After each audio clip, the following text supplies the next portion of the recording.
And I am recording, so I can send it to the people that could not get on. But it's better to wait to start recording until we start. Otherwise, you'll just have empty minutes at the beginning. Well, I think we're getting ready to start momentarily. Yeah. Just wait for Noor. Okay. Okay. In So the there's meantime, still 100 people. I see it's still 100 people in the room. We currently have 94 in the room. Ah, mine says So 100. it Interesting. says participants 100. So we're okay right now. But mine says 100. 94. Mine says 94. Odd, mine says 100 too. That's very interesting. Mine says Um, It's 94 plus the 6 waiting is 100. Oh, Thank you. I gotcha. Mine says Mhm. 94. Okay. So we can let a few The more in co-host- then, yeah, the- actually too. The Lizette. co-hosts see everybody.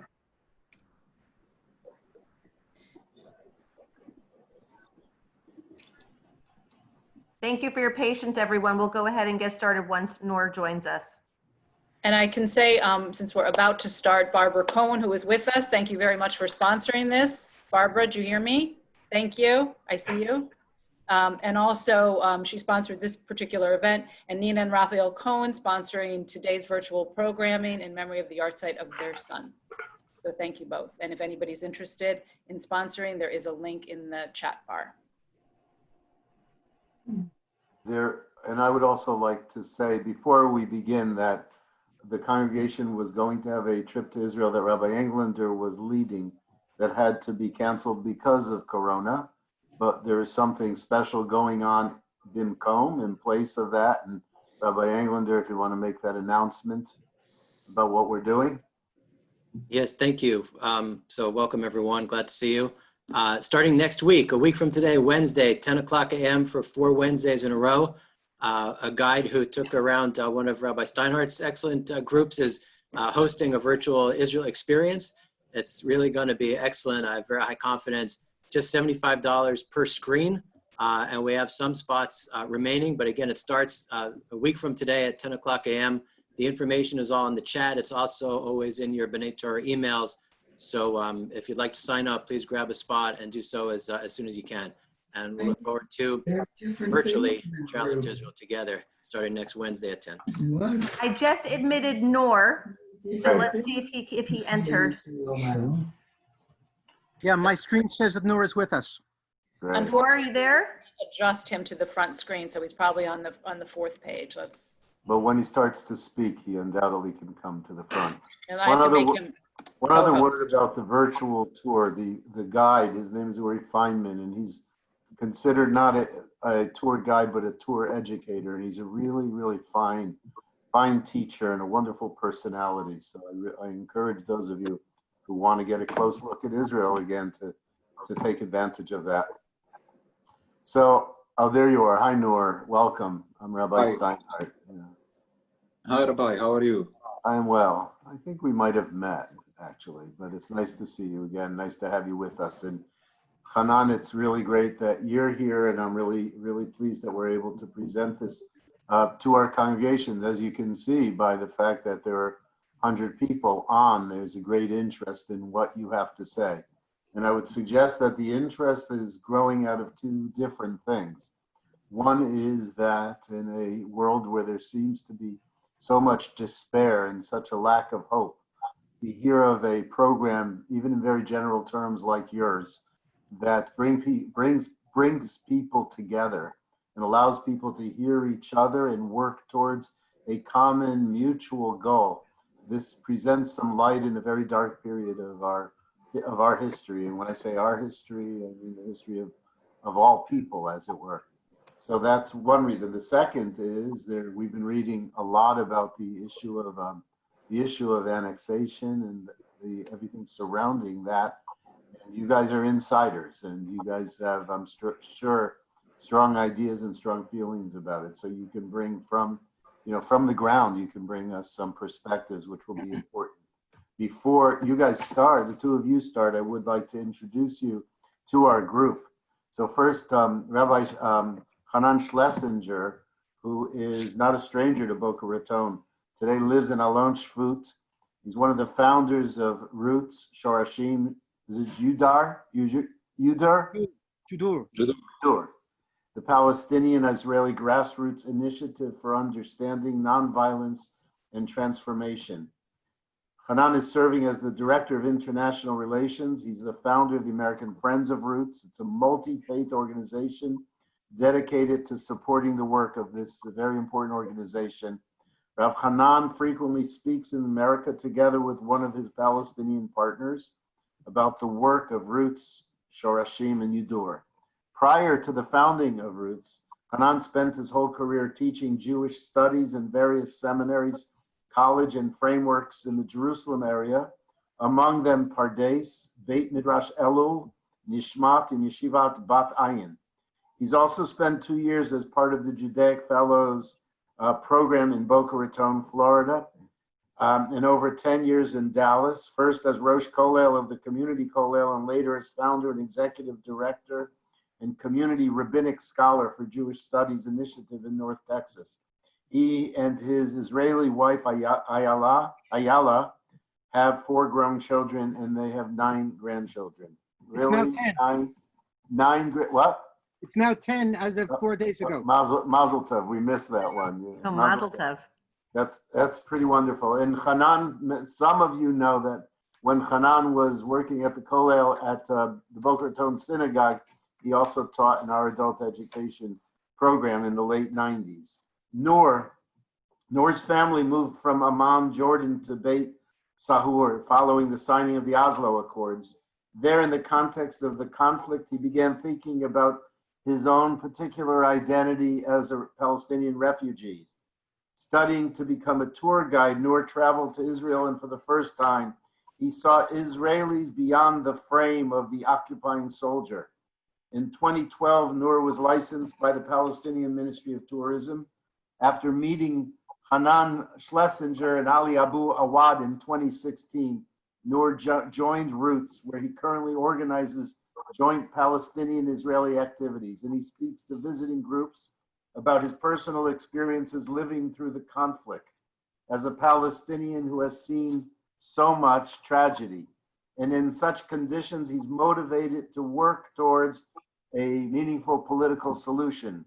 Noor resides in Bethlehem today, where he guides English speakers on geopolitical tours of the region. And so now it's my pleasure to introduce all of you to members of the B'nai Torah congregation and members of our community. Thank you, Rabbi Steinhardt. What we'll do is I'll speak for less than half an hour, and then Noor will speak for less than half an hour. And with the remaining time, there'll be questions and answers, and hopefully a productive discussion. Great. So here we go. I would like to introduce all of you to something that I could best describe as the Garden of Eden in our generation. We know that in the area called the West Bank, also Judea and Samaria, also occupied territory and liberated territory and disputed territory, and Palestine and Greater Israel, in that area, there's lots of Palestinians and there's lots of Israeli settlers. And these two groups of people live in the same geographical area. In a certain sense, they're neighbors, but they have absolutely no contact. Speak different languages, different cultures, different religions, of course. They live in different towns and villages, completely separate. They live into different legal systems, different municipalities. They have different calendars, different educational systems. The people who pick up the Israelis' garbage don't pick up the Palestinians' garbage, completely separate. There's no places that they can interact. The shopping is separate. The public JCC is separate. And then you have the Dignity Center. The Dignity Center, Merkaz Karama. Merkaz is Hebrew for center. Karama is dignity in Arabic. The Dignity Center is the only joint Israeli-Palestinian community center in the whole area of the West Bank / Judea and Samaria. On this little piece of Palestinian farmland, which the owners have dedicated to creating a better future for both sides, in this little piece of farmland, right on a main road where thousands of Israelis and Palestinians pass every day, in this little piece of land, we have a little bit of a Garden of Eden. Before the virus, until March, almost every day, Israelis and Palestinians, local Israeli settlers and local Palestinians would come to meet each other. We're talking about the area between Bethlehem and Hebron. That's half-hour south of Jerusalem. The Israelis are from the settlement of what's called Gush Etzion. The Palestinians are from Bethlehem and Beit Sahor and Hebron and Chalchul, surrounding towns and villages. Almost every day, coming to meet. We have a women's photography workshop. We have photography workshops for middle school kids. Everything is Israelis and Palestinians together. We have a youth movement. We have a little kids after school play group. We have 3 different interfaith dialogue groups. We have a summer camp. We have a day camp. We have the activists group. We have a music therapy group. We have a trauma therapy group. And in all of these groups, and we also have the once a month open house when people just come one night to say hello, to drink coffee and play music together and talk, sometimes with facilitated discussion, sometimes without. By and large, we're talking about people who've never met the other. On both sides, Israelis and Palestinians, they come with their fears, they come with their hesitations, they come with their stereotypes. And then they begin to sit in the same room together. They begin to look at each other. They begin to talk to each other. The ice is broken. People meet a human being. It's surprising, and they're surprised that they're surprised, but they're surprised to meet a human being. In that space, little transformations, micro transformations begin to occur where I realize that some of what I thought about them and some about what I thought they thought about me is just not the case. The things that happen, the human transformations that happen, for me, they are miraculous, and they're the foundation of building a stable peace. You see, I like to call the Dignity Center a little bit of a mental health clinic, because I think we're all sick. I mean, Israelis and Palestinians, to live with bigotry, to live with fear, to live with these preconceived notions of who the other is. Trauma, it's trauma. And then when we begin to break down these notions, just through the human contact, the secret of human contact, healing, a little bit of healing takes place. And the healing, if people come back again and again and again, that healing goes on, and people really become, I would say, transformed. I have a name for the disease that most Israelis and Palestinians suffer from. I call it the hubris of exclusivity. The hubris of exclusivity. And it's a disease that convinces us that my side are the only real people in this land. The other side isn't for real, they're fake. And only my people are connected to this land. Only my people deserve to live in this land. The other side doesn't deserve. It's only us. There's only one story. And when people begin to get over the disease that I've called the hubris of exclusivity, they begin to see that it's true. My story in this land is true. I'm legitimate, I belong here, but the other side also has a story. The other side also belongs here. The other side also can call this place, this land, they can call it theirs. And that brings me to the most fundamental insight that people come to in the Dignity Center, which is that the whole land, from the Jordan to the Mediterranean, is Israel. And that same whole land, from the Mediterranean to the Jordan, is Palestine. The same piece of land is Israel, and the same piece of land is Palestine. Those are two truths that we have to learn to fit into one heart and into one land. Because as long as we ignore one truth or the other, there's never going to be a stable, legitimate, and just peace in that little sliver of land that both sides call home. That's my short introduction. Merkaz Karama, the Dignity Center, I will add, is run by roots. In Hebrew Shorashim, in Arabic Judo, the Israeli-Palestinian Grassroots Initiative for Understanding Nonviolence and Transformation. How did we begin? I'll tell you a little bit of my personal story, just a little bit. I say that I'm a Jew, and I'm a Zionist, I'm a settler. I'm a Jew in the deepest sense of feeling and experience the peoplehood of the Jewish people, not just a religion, not just an ethnic group. We're a people. For 3,000 years, we've been around on this planet. And I have a sense that I've been part of the Jewish people for all those 3,000 years. My birth certificate says I was born in 1957, but in a certain sense, I was born over 3,000 years ago. And all of the way stations in Jewish history are part of my sense of what I've been through and who I am. And I know from the very beginning of Jewish history, with Abraham and Sarah, we've been connected to the land of Canaan, the land of Israel. And it's impossible to separate Jewish identity from the land. And that brings me from talking about myself as a Jew to talking about myself as a Zionist. For me, Zionism is the fulfillment of Judaism. Yes, it's a new political movement, only the past 150 years, but in a larger sense, it's 3,000 years old. Zionism is just a way in our generation to fulfill the dreams and hopes and the identity of the Jewish people. It's a way to come back home. Now, I was born in New York. When I was 18, I picked up my 2 bags and I made Aliyah, meaning that I ascended to the land. And when I came to Israel, when I was 18, when I was 20, it was about coming home. It was about that fulfillment of waiting for 2,000 years since the exile, when the Romans destroyed the Second Jewish Commonwealth in the year 70 of the Common Era. All those years of hoping and praying and yearning, and now I've been able to fulfill the dreams of our people and of our forefathers.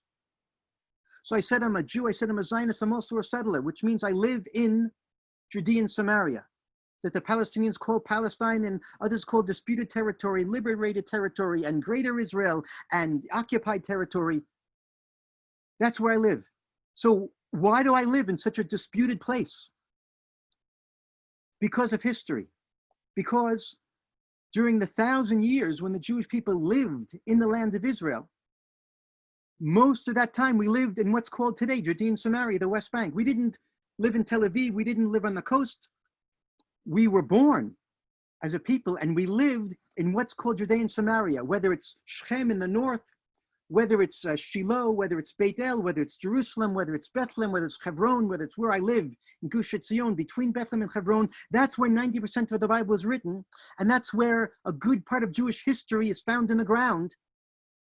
So many places where I live, you can scratch the ground with your heel and come up with potsherds, pottery, archaeology, remnants of our people from 2,000 years ago. And those pieces of pottery speak to us. They say, we're part of you. You're part of me. There's a historical continuity here. You're part of a chain of tradition. And that reminds me that we've come home. So many of my neighbors here in Judea and Samaria, they study Bible, they're connected to history. We study Bible not just by putting the book on the table or in the desk in the classroom and listening to a lecture. You put the Bible in your backpack. You go into the fields. You walk, you read the verses, and now you're where these things happen. You walk in the footsteps of Abraham. This is where Rivka gave birth. This is where everything happened. This is where Joseph was sold into slavery. This is where David was crowned king. And you feel again that you're part of it. And this is the renewal of authentic Jewish life. And then 6.5 years ago, I realized that I was blind. I realized that the stories that I just told you, the stories of my identity, which I always thought were the only story, I realized 6.5 years ago that there's another story in this land, and that for all of my life, I'd ignored that story. I'd walked right by it. I trampled it, actually. I realized that for most of my life, the Palestinians had been like the gray, drab scenery that passes in the background of a movie, but is not part of the plot and you can safely ignore. I woke up to see that there are 2 stories in this land. There are 2 peoples who belong in this land. And the Palestinians are no less real than my people are. And one of the seminal events that signify my waking up was a day about 6.5 years ago when I was driving in my car and I had two Protestant pastors with me, guests from the States, who wanted me to show them how the visions of the biblical prophets are coming true, how the Jewish people, the tribes of Israel, are returning home and rebuilding a land. So I showed them around my house. We drove and I showed them the forest that we planted in the past decades. I showed them the roads we paved. I showed them the buildings, the settlements, the cities and towns that we've erected. And as we're driving, I picked up a hitchhiker and then another one. And when the second hitchhiker got out of the car, one of the pastors turned to me and said, "Hanan, you're such a good guy. You just taught us a lesson in Jewish ethics." I never saw anyone pick up hitchhikers, he said. He said, "Back where I come from in Texas, no one does that." And I said to him, his name was Bob Roberts, Pastor Bob. I said, "Bob, around here, we all pick up hitchhikers, not just me. We have a common vision. We trust each other. And just like everyone else, I do my very best to try to pick up every person who puts out his finger for a ride." And by the time I finished that sentence, I understood that I was lying. I was lying to the guests in the car, and I was lying even worse to myself. I don't pick up every person who puts out his finger. I pick up only Jews. So how did I dare say that I pick up every person?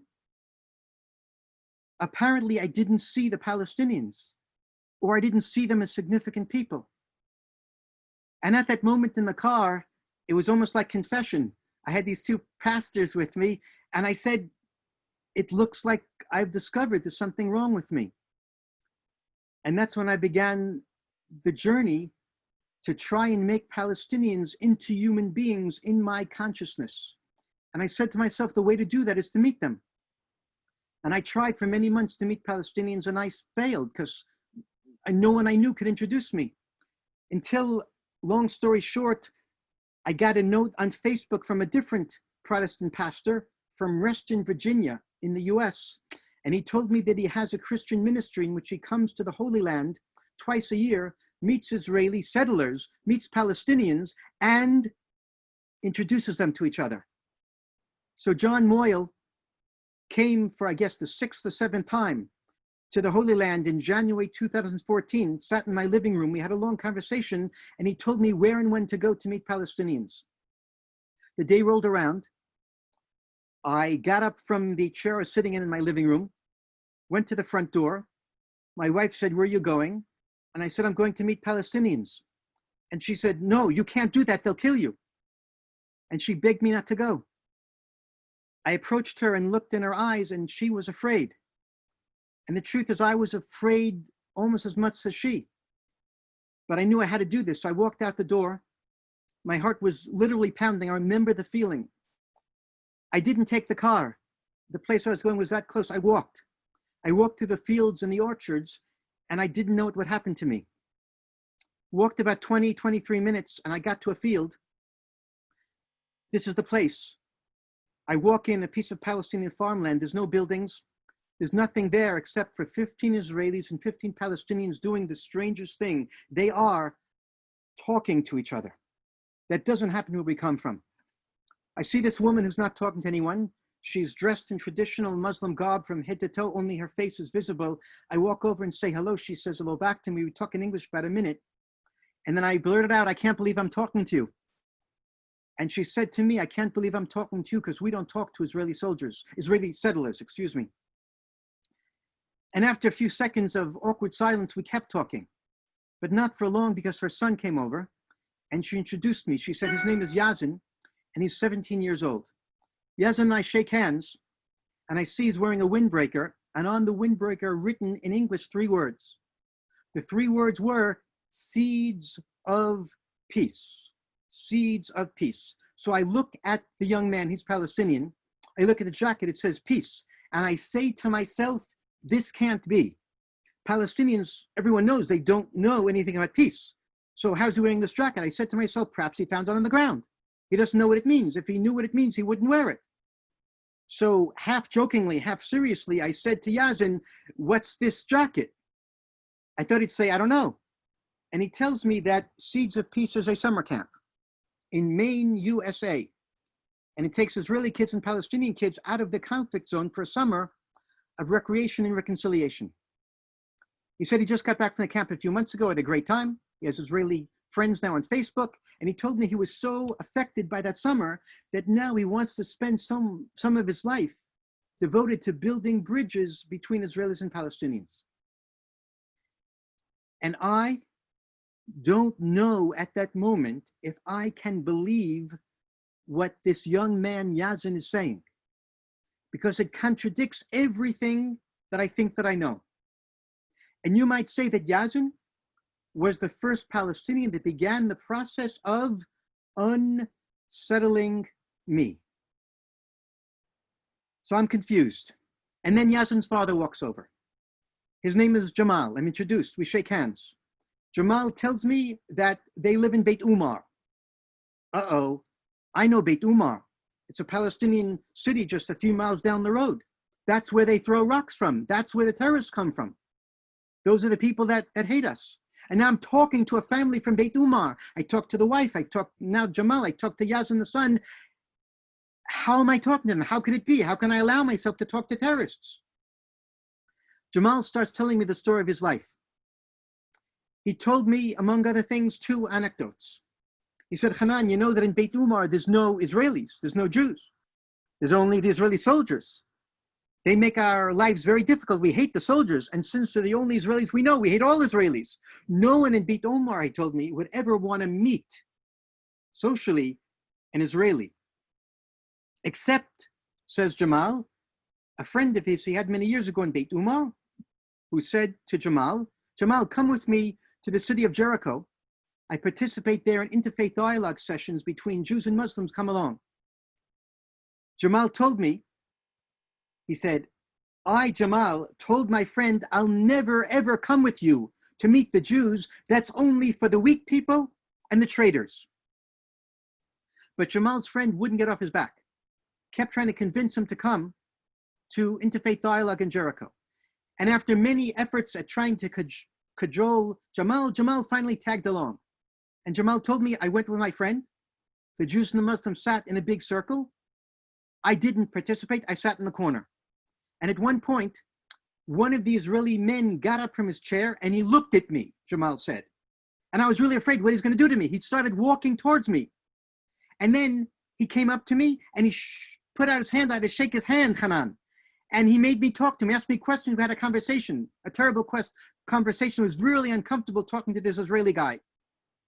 And Jamal said to me, Hanan, when the guy finally left and sat down, I, Jamal, wiped the sweat off my brow and ran to the bathroom to wash off the filth of touching an Israeli, and I vowed never to come back to this cursed place again. Jamal went home, told his wife. She was very upset that he went there. They agreed it was a big mistake. They should never tell anyone. But Jamal's friend kept trying to convince him to go back, and Jamal refused until it happened that his friend just dragged him back there. And later, Jamal's wife came. Later, they brought their children. And then Jamal stops the story, and he says to me, Hanan, where I thought there was only an enemy, I met a human being, and I met a partner, and that changed me. Now, I have to understand, I'm listening to Jamal tell the story, and it can't be. How could a Palestinian talk about peace? How can he talk about seeing a partner in Israeli? I'm totally confused. And then Jamal tells me another story. He says, Hanan, you know that the little kids in Beit Umar, 5 years old, 10 years old, when they see someone who looks like you, they start to cry. I said, Jamal, why do they start to cry? And Jamal didn't understand why I, Hanan, don't understand. Until he got flustered and said, Hanan, you don't get it? It's the beard. It's the kippah. It's the tzitzit hanging from your pants, because all the people look like you. They carry submachine guns. He does like this, and they go into Beit Umar and kill the kids. Silence. What am I going to say to Jamal? It's a big lie. I should tell him off. I should explain to him, no, we don't do that type of thing. But I realized at that moment that my place is not to argue with him, it's to listen. And I understood that if I listen, as hard as it is to listen without objecting, This is going to be a moment of blessing, because for the first time in my life, I'm experiencing how the other experiences me. And that's what you need. So I didn't say anything. I just tried to absorb it. And then a light bulb goes off in my mind, and I say to myself, yeah, my neighbors carry guns. That really must be frightening to the little kids in Beit Umar. That's why they cry. So finally, I knew what I'd say to Jamal. I said, Jamal, what do you want? We carry guns because we're afraid of you. Then he looked at me as if I'm crazy. He said, no, you are not afraid of us. We're afraid of you.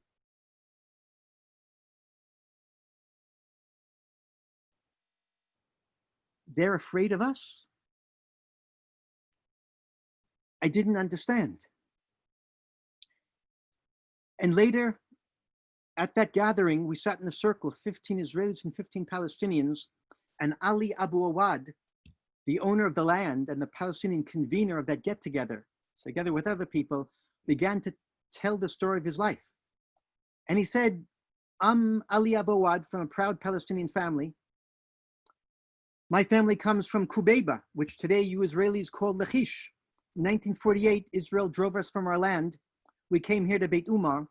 In 1967, the Israelis came again and took us over. Since then, we're living under the rigors and the difficulties of the Israeli occupation. Israeli, what did he say? Occupation?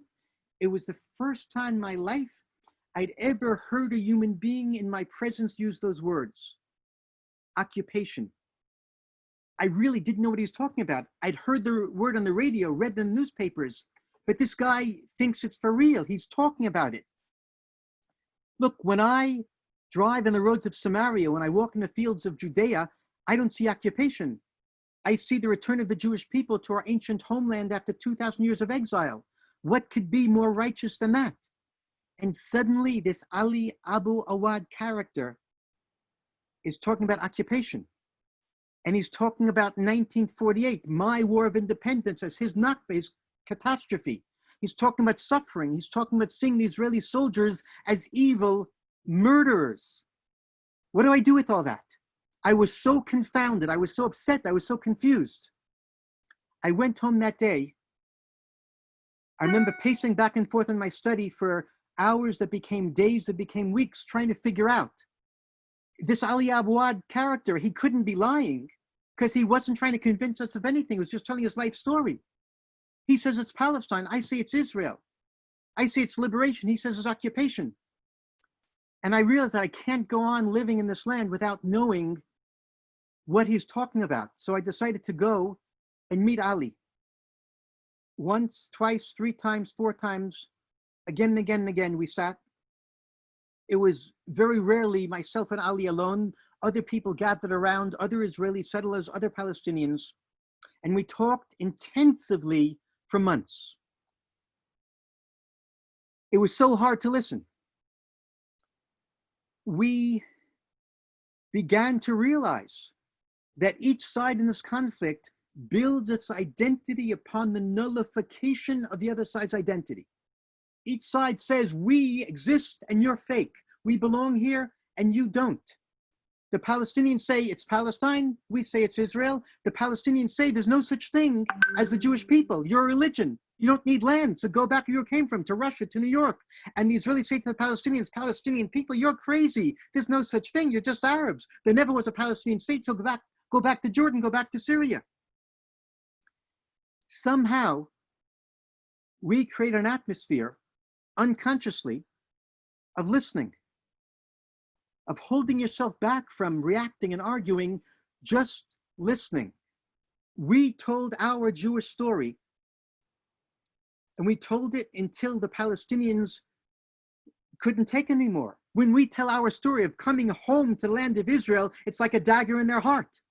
But they listened, and they told their story of the historical Palestine, of being decimated by the Jews in the 1920s and in 1948 and 1967. They told their story of being uprooted, of occupation, and their story is like a dagger to our hearts.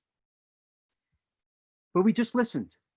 And at one point, Ali Abu Awad said, Hanan, we have to find a way to fit 2 truths into one heart. 2 truths into one heart and into one land. And we founded Roots, Judor, Shorshim, the Israeli-Palestinian grassroots initiative for understanding nonviolence and transformation. We began to have more and more people gathered around us. We created the activities that I talked about earlier. This is already 6 years ago. We created the Dignity Center on Ali's land to bring the two sides together, the only joint Israeli-Palestinian community center in the whole West Bank.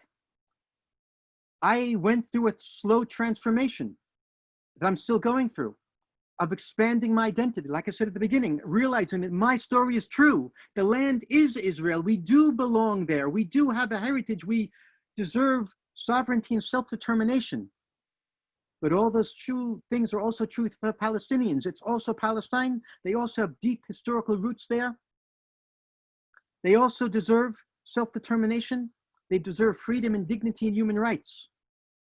And as we talked and talked in Roots and made more and more activities and more people gathered around us, we began to see that we have been living out our identities as blind people, trampling the other side's identity in our effort to practice our own identities. When we Jews live as if our story is the only story in the land, we necessarily trample the dignity and the rights of the other side.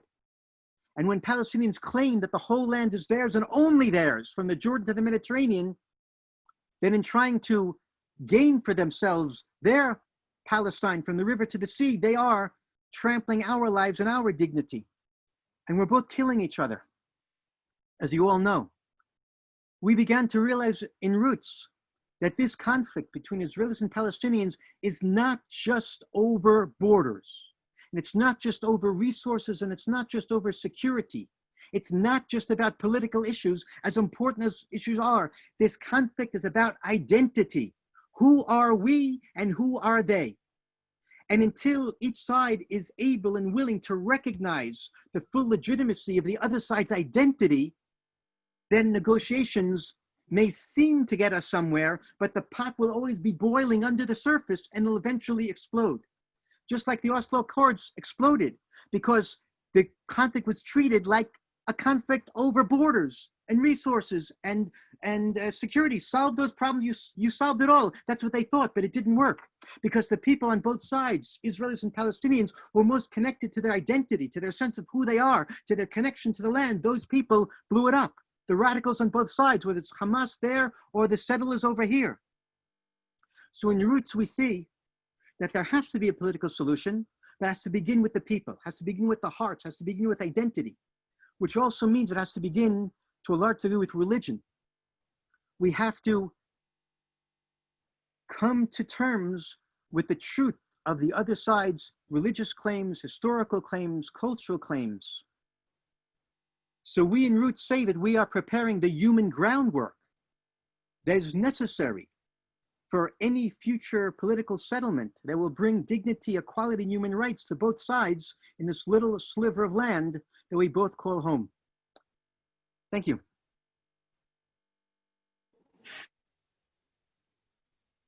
Thank you. Noor? Hi, can you hear me? Yes. Yes.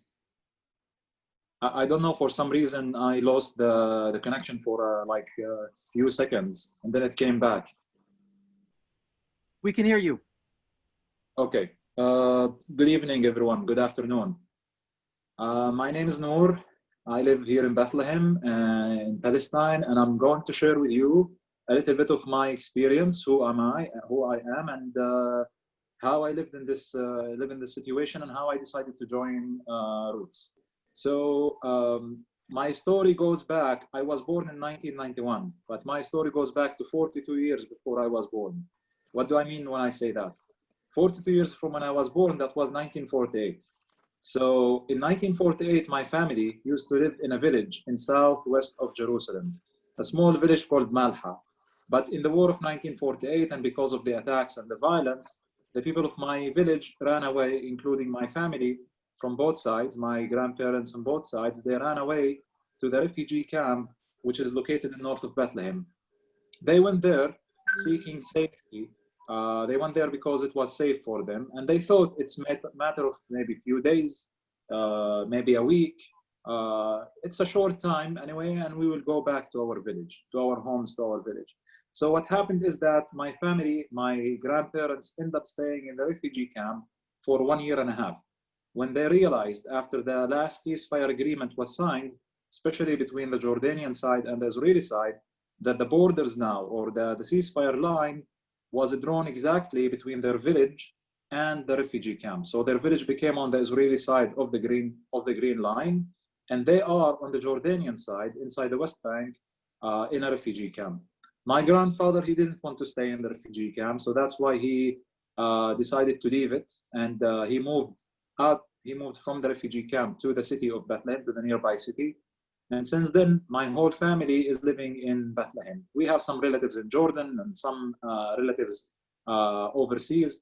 But my father, in 1980s, he decided to move to Jordan, to Amman.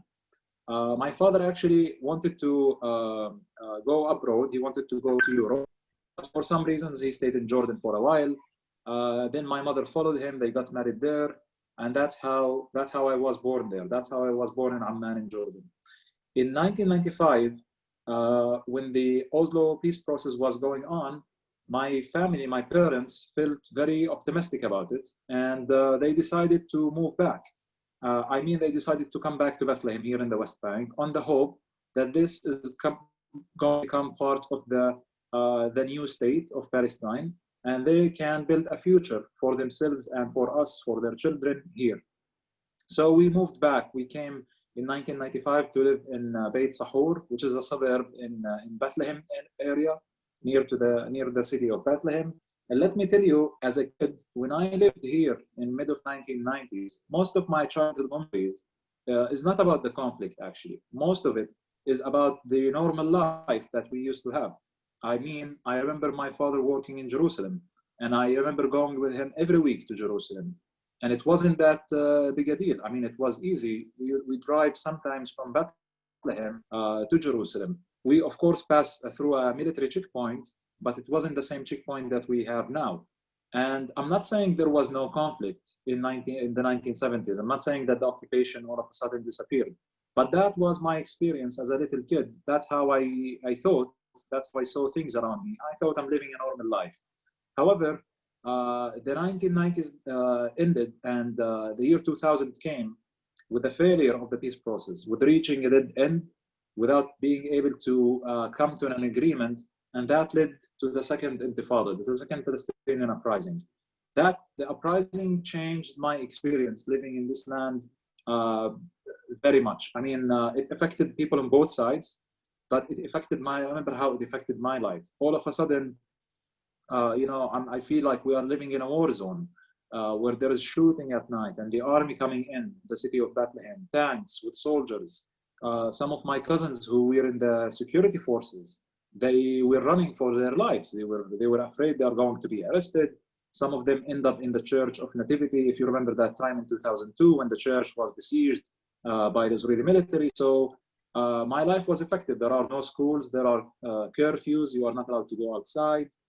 And I remember that, at the same time, I'm growing up and learning more about my identity and who I am. And at the same time, I'm living this reality. I'm a third generation of what's happening. In my people's story, I'm third generation of this conflict. My grandparents, they lived in 1948. My parents lived, they saw 1967 and 1973 and 82. And now we are living this, the second intifada and what happened. So growing up that time was very rough and difficult. And I start to think, when I became like a young teenager, I start to think about what should I do with myself? What should I do with my life? Do I really see for myself a life, a normal life here? Do I see for myself a future? And the first idea that came to my mind was very similar to what my father maybe thought when he decided to move abroad. I start to say to myself, I don't have a future here. And clearly I'm not living a normal life. And maybe I should actually seek, or I should think about moving somewhere else, but where to go? And, in this generation, as a millennial, I start to think maybe I should go to the US or somewhere like the US and find a life somewhere there. That's one thought. That's one idea. On the other hand, growing up in Bethlehem, going to the high school, and after that going to university where I got my tour guiding training. When we talk about the situation, and by the word we, I'm referring to the current Palestinian generation, to my generation. When we talk about the conflict, the occupation, what happened, we blame our side a lot. Yes, there's Israel, the occupation, they are our enemies, they took our lands, they took our homes, but we also blame the older generations for not fighting enough, for not doing enough. We say that if our grandparents' generation did better, then our situation would be better. If my parents' generation did better in their time, then our situation will be better. So from this point of view, I am saying that the previous generations didn't take enough responsibility. But then I said to myself, if I'm thinking about giving up and leaving from here and establishing a life somewhere else, I'm giving up as well. I'm not really taking responsibility. And if I do that and everyone in my generation didn't take their responsibility, then I'm not doing something different. And that's the moment when I start to think that, no, this generation cannot give up. We have one thing to do. We have to stand up, resist until this reality that we live under changes. But how? How do you want to resist? When you say resistance in my community, it's mostly connected to violence, because the idea that we are weaker and we lost because of that, and the Israeli side is stronger, then we have to fight back, and we have to build ourselves to be able to fight back and get back what is ours. So that's how I thought about the idea of resistance, thinking always about violence and supporting violent groups and armed resistance. Of course, later I came to the idea of nonviolent resistance and civil resistance and how we could actually work on the ground as a community. I experienced that. But in a way, when I became a tour guide, by the way, I want to say just that in the year 2000, when the Intifada began, I couldn't go, of course, to Jerusalem. And after or during the Intifada, the Israeli military built up the separation barrier between some areas in the West Bank and Israel. So I can't go to Jerusalem unless if I have a permission, a special permission from the Israeli army, allows me to pass the checkpoint to be able to go to Jerusalem area. My first permission I received was 13 years later. It took me between the year 2000 until 2013 until I was able to get a permission and to travel from Bethlehem to Jerusalem. That's about a 20-25 minutes drive away, and to be able to meet for the first time Israelis, to just see them in the streets as a normal human beings. That took a lot of time to actually realize and to make it happen. That's at the same time, yeah, as I was growing up looking at Israelis and experiencing the Israelis mostly as soldiers and the settlers on the news of taking land and lands in the West Bank. Now, when I finished my tour guiding program, I started guiding here in Bethlehem, and I found myself engaging a lot in guiding what we call it here geopolitical tours, mostly for foreigners, English speakers, American students who come from different university campuses. They visit Israel and Palestine, learning about the conflict, learning about the situation here. And I start to work with these groups. Until then, in 2014 and 15, I didn't really met an Israeli and talk to him or to her in a like eye to eye and understanding the other side. I mean, I heard about the other side identity, and in my tour guiding course, we studied about Judaism and the Jewish culture and the Jewish heritage and all of that, but it was all in the sense of, and we studied Zionism, but it's all connected to the enemy. It's all connected to the identity of the other side, which is, for me, it's all about lies, and it's not about the truth. And then I actually moved, I started guiding these groups, as I said, and in one of the, usually with my groups, I get the chance to, meet with Israeli speakers who would talk to my groups.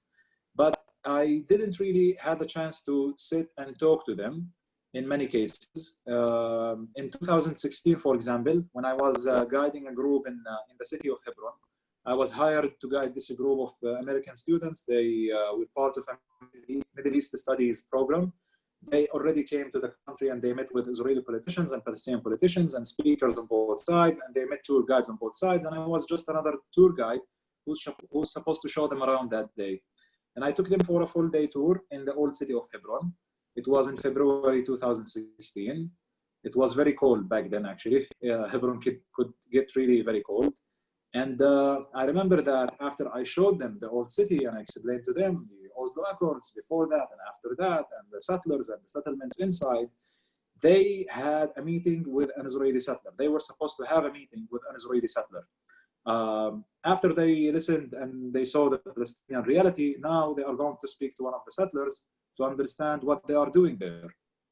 And we had this guy, an Israeli settler who lives in the old city of Hebron, who is supposed to talk to my group. Usually when a meeting like this happens, I hand over my group to the speaker because they go inside one of the settlements, and I, as a Palestinian, I'm not allowed to go there. So I don't really attend the meeting. I don't really know what was said and what was asked, and I only hear it from the group. They usually come back to me, and I assume that they heard some things about us, and I know that they're not nice things. That's how I think about it. But in that day, in that tour, we sat in a place where I and the speaker from Hebron, the Israeli settler, the Israeli man, I was able to attend the meeting, and he will talk to my group. And I remember that, he told us, he spoke about the situation, but he spoke about himself, his personal story. And he started to explain who he is in the sense of what is a settler for him means. And he's a Jew from the States, grew up in Brooklyn. He decided to make Aliyah to Israel to come at some point.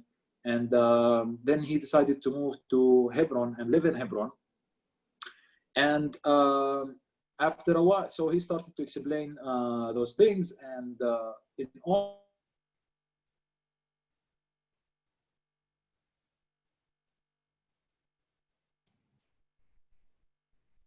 Nora, you froze if you can hear us.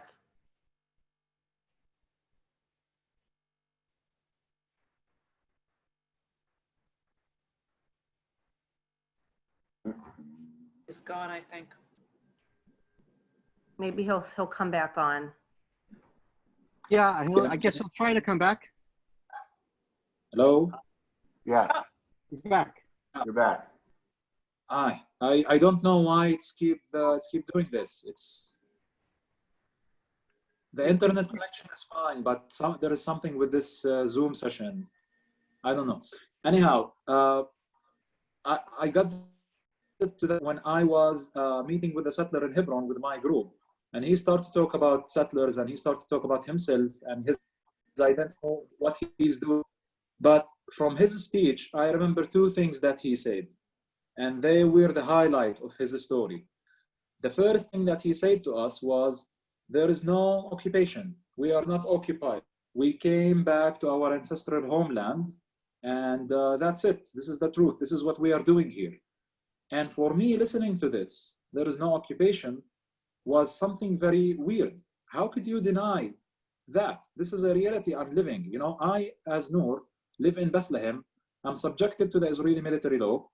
I live under the Palestinian Authority at the same time, since the Palestinian Authority was established. But I am under the Israeli martial law, and I cannot become an Israeli citizen even if I want to. But Israel is controlling every aspect of my life. Even if I want to leave the country, I have to get a permission from Israel. It's not only about the checkpoints here. Our electricity, our water, everything is controlled by Israel. So what you are talking about, what do you mean there is no occupation? And then the second thing he said, there is no Palestinian people. There is no such thing. And at that moment, I heard some arguments about the two sides. And as Hanan said, in both of our mentalities, we kind of tend to dismantle the other side identity. As Hanan represented, he said, like, we don't think that the concept of Zionism is a real concept. This is a made-up thing. There is no such thing as a nation. You are Europeans and Americans, and you came and took our land. And so we say similar thing. When, the Israelis say similar thing when they say there is no such thing as Palestinian. But that wasn't what actually was going in my mind when he said there is no Palestinian people. What was going inside, this guy is denying even my near presence here. So, after he said that, some of the group, of course, some of the participants, they asked the question about, so what do you think about the situation and about those people who are here? And it was very difficult to hear his or to hear how he describe us and describe our presence in this land. However, I remember leaving that meeting very frustrated. Yes, I met with an Israeli, but it was very difficult. There is no way of connecting to what he said. He basically says that I am everything I believe in, and I myself am just a lie, and that the truth is only on his side. On the way back to Bethlehem, I was supposed to stop for a last meeting, and that meeting was at Roots, the organization that I'm talking on behalf today. And we stopped at Merkaz Karama. It was a bit weird to me that a Palestinian land in Area C, close to Road 60, and I read that we are actually going to meet with another Israeli settler from that area, from Gush Etzion, Hanan Schlezinger, his name. And I felt like, this is weird. This is a Palestinian land, and it's a center for a dialogue, and we are meeting with an Israeli settler. I thought we are just meeting with another Israeli settler, like the settler we met in Hebron. But that wasn't the case. I remember, calling the tour operator and asked them to clarify. And the guy who answered me on the phone, he said, this is a meeting with a group of Israeli settlers and Palestinians who are working for peace. And I was like, what? Are you sure about what you are saying? And he said, yes, this is the case. This is where you are going. So I took my group there that day. We entered the land, a farmland. We met with Hanan. He was waiting us there. He was the only one without Palestinian partners. And Hanan spoke to us. He spoke to us about, he wanted to speak to us about Roots, and he spoke to us about his personal story. I sat there among the group listening to Hanan talking about himself. And I listened to him when he said, I am a Jew and a Zionist and a settler. And he took 5 minutes or 10 minutes to explain just each term that he used, each word. And it was very difficult to listen to that, because on one hand, I can see how much his identity means to him and how much he's connected to it. At the same time, those are the same things that make suffering for my people. Those are the same suffering sources that for my people, being a settler and a Zionist and talking about Jewish connection to this land and all of that. So I wanted to get up and leave. It was a long day. I wanted to go outside and just sit with the bus driver until this last meeting with the settler finishes. But I didn't. I sat till the end and listened to Hanan and what he had to say carefully. And then by the end of the story that Hanan told us, I was very shocked. I was very confused and challenged on many levels, because I realized that I heard a voice of empathy and recognition. And I say that those two things, empathy and recognition, we don't have it. It lacks on both of our sides. There is no empathy toward the other side, and there is no recognition of the other side on different levels. But now I hear this voice, and I am confused because I couldn't even imagine that there could be such voice on the other side. I went back to Bethlehem that day, and I couldn't know what to do with what I just encountered. But a few days later, I came back to Roots, and I sat and I met with Ali and Khalid and Shaul and the other activists, Palestinians and Israelis, who explained to me more and more what Roots is and what they are trying to do. And then I said to myself, this is my place. This is what I'm doing. I'm joining Roots because for two reasons, I'll say. One is when we talk about this conflict, as I said, there is no recognition of the other side. We talk about two-state solution in 1967 and what happened in 1948, and each of us had different narratives, but we never really have recognition toward the other side. And there at Roots, I found the real recognition, the genuine recognition between the two people and the two identities that could lead to a reconciliation process.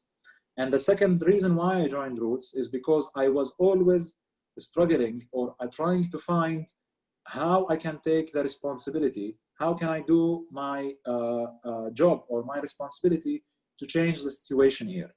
And joining Roots and calling for Roots and joining the activities is one of the ways to take responsibilities in this stuck situation that we have. Thank you for listening. Thanks, Noor. Thanks for sharing your stories. If anybody has questions, please feel free to write them into the chat room. In the meantime, though, I'd like to address two questions. I'll do it on the front end to both of you. The first, and I know it's not simple, I know there are long answers here, but the first question is a response to the question of sovereignty or annexation. And the second question has to do with the following. It's a little bit off, but I think there might be something interesting in it. And that is, so frequently, common enemies bring people together. And so this period of COVID have all of us facing this enemy that we can't see. Has this done anything in the relationship between Palestinians and Israelis? Has it changed something in some way that there is this common enemy? So they're very different questions, but we want to go to the annexation sovereignty question first. Noor, would you like to begin? Noor. Yeah, it's a very, I must say it's a very big topic. So in order not to take a long time, can you specify more about like the issue? What do you want me to talk about exactly? Sure. Do you sense that the movement towards annexation is a statement about the end of the dream of two-state solution, or one nation for two people, and it's just in fact recognizing one people? And where do the Palestinian people go from there? Should that be a reality? Okay, thank you. It's a good question. So I have a very critical, I think I have a very critical point of view of what's going on, especially annexation and what we are hearing. Now, I think people, when they hear about annexation, they somehow tend to forget that the West Bank is under Israel's sovereignty now for over than 52 years, 53 years actually. Israel is the sovereign power. There is no other power that's sovereign in the West Bank except for Israel. There is the Palestinian Authority, of course, that was created in 1993, but it has limited powers to govern or rule in certain areas. So Israel had been always the sovereign, and it remains the sovereign power in the West Bank. And all of the, the annexation that they've been talking about, clearly, it's not really going to change the reality for us on the ground. First of all, the annexation is not about annexing all of the West Bank. That's at the beginning. And then we realized that not even annexing all of Area C. There's even disagreements about how much of Area C should be annexed. And that brings us to the question, as Palestinians, what's really going to change? I mean, if annexation happens and Israel offered citizenship and equal rights for Palestinians, the majority, I think, of Palestinians will agree on that, not because all of a sudden they see themselves as Israelis, or they understood what the Zionist Jewish identity is, or they came to realize what it's about, but because it offered them a better life. It's better than living under occupation and martial law or military, to be a citizen with full rights, to have a better economy, to have a better ability to move around. So we know that this is not going to happen. That's not the case. Therefore, all of the talking about annexation leave us just in general confused. many people here don't really know what this is, will look like. And I started actually to doubt a few weeks ago. I even started to doubt that anything is going to happen. I even said weeks ago to my friends that I think what is going to happen at the end is just a symbolic statement from the Israeli Prime Minister of applying the Israeli law on the settlements, and that's it. But Israeli settlers, wherever they live in Area C, it doesn't matter. They are Israeli civilians under Israeli civil law. So does it really going to change that much? I don't think so. And probably you hear this on the news before that several analytical articles were saying that nothing really is going to happen on July 1st. Or the Americans didn't give the green light. The Trump administration didn't give the green light yet. Now, the second part of the question, where it will leave us as Palestinians in our vision toward the future. I think the Palestinian leadership, the Palestinian Authority, with its president, Mahmoud Abbas, I don't think they have a clear vision where to go to. I think what they are doing is just trying to respond, to react. They don't really have a strategy. It depends on the situation. We heard 2 days ago that Abu Mazen, Mahmoud Abbas, he said that he's going to give up Palestinian security weapons to the Israeli military, and that now the Israeli military and the Prime Minister have the responsibility for all of the Palestinians in the West Bank. So he's handing over the keys of the PA to Israel. But many people even here don't think that this threat, this thing or this threatening is actually going to be fulfilled. The Palestinian Authority will not destroy itself or end itself. So we are confused. Salam Fayyad, the ex-Palestinian Prime Minister, he posted in his Facebook this morning about how we should actually rebuild or build again a vision, how we actually should go for if the case for two-state solution ended, if there is no two-state solution anymore, and this is how many people feel here from a long time ago. We feel since about 10 years ago that the two-state solution is dead, and it's not going to happen. So we should go for one state and equal rights. So that's how many people feel, but there's no framework and there is no leadership that officially yet calls for a struggle for equal rights and citizenship. So it's still unclear. Can I know I'd asked the second question, but I would like to go over to the questions that are coming from some of the people in the group. The first question came from Dana Adler, who wrote, "It sounds like the programs that Roots are running are important when it comes to people meeting the other and seeing and knowing each other. But is Roots doing anything as far as changing the politics? Following that, what can we do as United States citizens as far as influencing Israeli policy as it relates to Palestinians, the West Bank, and the settlement project?" Hanan, you want to take that one? Yeah. So we said, we should have said Roots is a grassroots movement. We're working on the people-to-people level, the local level, working on the hearts and the minds to move the needle to the point where people be ready for peace psychologically and spiritually.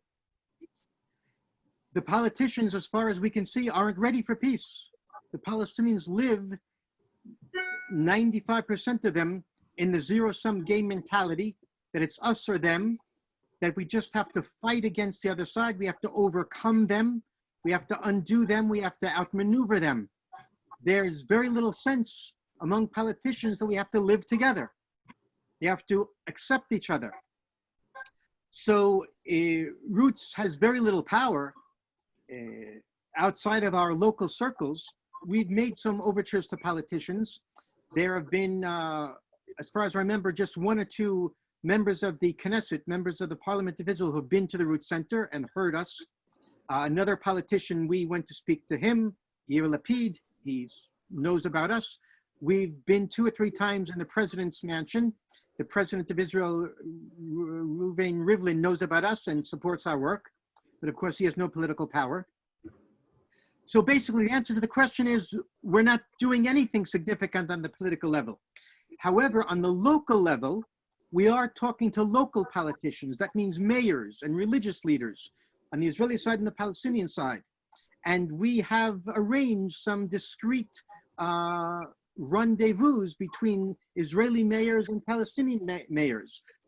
We've helped to solve local problems, problems of water, problems of access, problems of freedom of movement, problems of land use.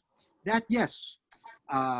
So roots on its own is not going to make the change. We do need a political change. But again, even if there is a political change among the politicians, it won't happen and it won't hold unless the people are ready for it. It has to come from the people and has to come from the politicians from below and from above. We're working below. Hanan, what's your sense about annexation? Well, I'll talk in principled terms. Annexation is a unilateral step of power politics. And therefore, by definition, from the perspective of roots, it is illegitimate. Anything that is a one-sided unilateral step of power politics is about war. War not with violence and not with weapons, but war with words, war with laws, war with political acts. For us in roots, that's not going to work. We may succeed in overcoming the Palestinian people politically, militarily, but we won't succeed in overcoming their spirit. So we'll be able to put them down, to trample them for 10, 20, 40, 50 years, but we won't be able to put out their spirit. And while the spirit is still alive, eventually it will demand its due. The conflict will still continue. By the way, just remember the Jewish people, our spirit was trampled for 2,000 years. And eventually we rose up and we came back home. If we try and trample the Palestinian people as we're doing now, eventually, it may take a long, long, long time, they will rise up. And I want to say that I could be wrong. It could be that we Israelis, we Jews will succeed in completely decimating the bodies and the spirit of the Palestinian people, and we'll win. But I suspect that if we win, then another 100 years or 200 years, we will wake up and we'll say, we won, that's what we did to the Palestinian people, we annihilated them, we're ashamed of that. In other words, it could happen in Israel what happened in America, that the Americans won the Indians, we overcame them, we annihilated them. Are we proud of it?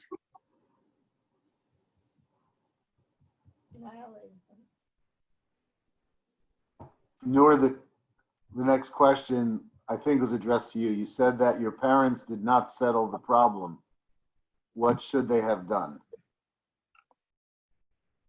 When I say that in my story, I don't mean necessarily a certain action. I mean that this generation feels that we are living the consequences of the failure of the past generations. Or for example, like if you talk to Palestinian in my age, an average Palestinian, and start to talk about the conflict between the Israelis and Palestinians, many people in my age will stop you and tell you, wait, what are you talking about? Which conflict you are talking about?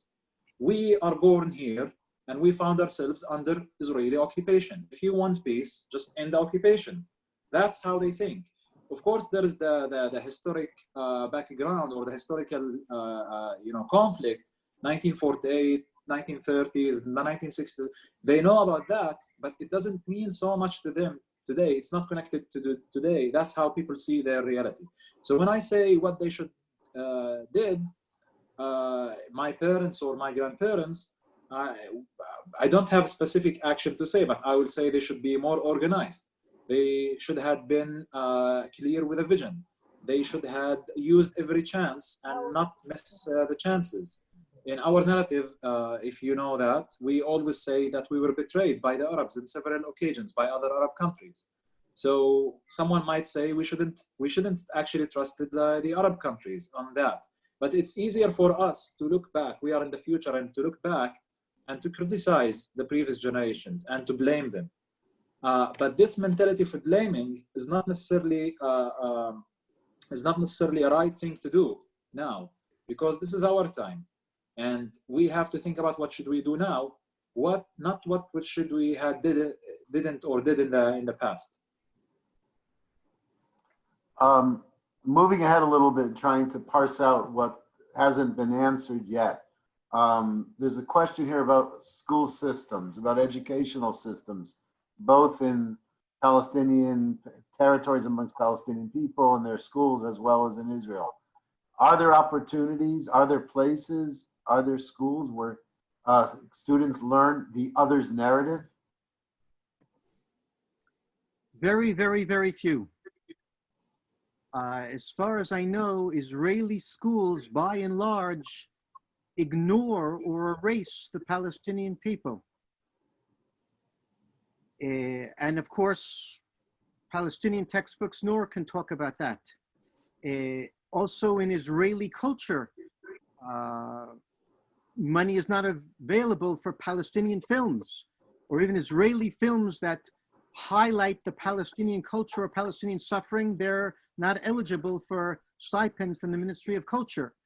We Israelis are indeed trying and succeeding in erasing the consciousness of the other from our children. Let me just tell you something very disturbing on this matter of education.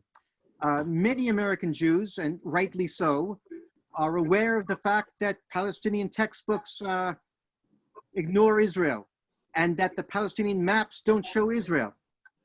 Just, it's all Palestine from the river to the sea. It's the same thing in Israeli textbooks. 95%, if not more, of Israeli textbooks haven't shown the green line for the past 50 years. It's just all Israel. So both sides express their truth, and both truths are true. But truth that doesn't show the other truth ends up being falsehood, because you have to show both truths, and neither side is good at that. Is there leadership? I saw that someone posted that there is hand by hand, yad biyad schools, which is a very incredible project. It's a very important project, but those are only few schools, and not everyone will have the access for those schools. So when you talk about the education system, I'll just say in a short way, the education system on both sides, and on our side especially, is designed in order to create people strong in their identities as Palestinians or as Israelis, but they become completely ignorant about the other side identity. And it's one of the most important steps to solve the conflict is to go through the education system. But think about it now, when we don't have even a political framework, when politicians don't even talk to each other, they don't negotiate for now 10 years, for over almost a decade. And we don't have, you know, the word peace had been associated so far with everything negative for both sides. So when you come to think today or to talk, to address the general, the public, saying to them that you should change your education system, that's a direct attack that everyone feel is being attacked. Their identity now is being attacked. To change it for what? That's people what they I think will react to it. So it's a very important step, but we are far away from impacting the education system, at least for now. But we must. I mean, one of the most important steps in my life that brought me to be able to listen to Hanan and to understand what he's saying was the studies that I got, or the education that I got in my university here in Bethlehem, when I studied about the Jewish culture, as I said, and the Jewish heritage. And that didn't necessarily mean that I agreed with Hanan or I agreed with everything that I studied, because it was all thoughts and ideas and words, you know. But when I met a human being that represent these words, this identity that I learned about, and he expressed it in an empathetic way, that was the moment that it changed inside me, and I start to change. Do you see, where do you see the next generation of Palestinians in relation to their notions of the conflict, their ideas of resistance and how resistance should take place, as well as their relationship with Palestinian leadership, be it the PA or Hamas? I think I see the next generation very disconnected. That's how I feel. You know, at the end, the story of Palestine, or our story and the heritage, is about failure. I mean, it's about something that was taken from us, and not just anything. It's our homeland, and our life is affected since then. And every time we've been trying to achieve some little victory or try to win some of it back, we fail and fail and fail. And so this generation feels now that the last thing they want to talk about or to think about is politics. And I myself, even when I say that, I feel shocked. I mean, I remember, you know, the other day just having a discussion with a young Palestinian teenager from Jerusalem. Me and him, we are actually taking a Hebrew class in Bethlehem, learning Hebrew language. And he was asking me very simple questions about the reality that we live today. He was asking me about Gaza. And for me, he's not that young to not know even the basics about what's happening and who's Hamas and who's, you know, the Palestinian Authority, why they are in a division and what's happening around him. At least he was interested to ask and to learn. But this is how I feel about the next generation. They are very disconnected, very frustrated from politics. They want to live their lives. They want to move on. But at the same time, they are stuck, because when we live under the occupation or under the military rule, our day-to-day life is affected by this. So, you know, when I ask him why you are not learning Hebrew in Jerusalem, why you didn't learn Hebrew until now, he said that before his family lived in Beit Jala, which is another town next to Bethlehem. He never actually interacted with Israelis. But now his family moved to Jerusalem. They are afraid because of this annexation, they might lose their Jerusalem residency status. So he has to deal with Israelis more and more, and mostly the Israeli police, he said to me, and that's why he's learning Hebrew. Hanan, what do you see with the next generation of Israelis, and is there any hope for an Israeli left? That's not my department. I really don't have a educated opinion. I don't have enough facts. Mm-hmm. Sorry. To be honest, I have to pass. So I know there's some really great questions and some challenging questions. We are coming to a close at 2:30. We are done. So, but let me throw out this idea again about COVID being an enemy, an invisible enemy, and has it in any way impacted the relationships between Palestinians and Israelis? I have something very short to say. Okay, which go is, ahead. in the first month, we thought that the answer would be yes. And we did see some solidarity between Palestinians and Israelis in fighting the virus.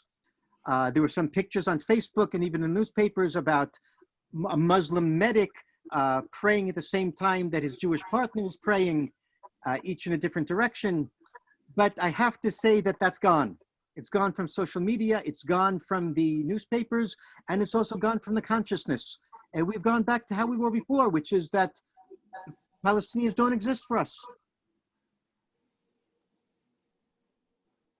So, final question, what about,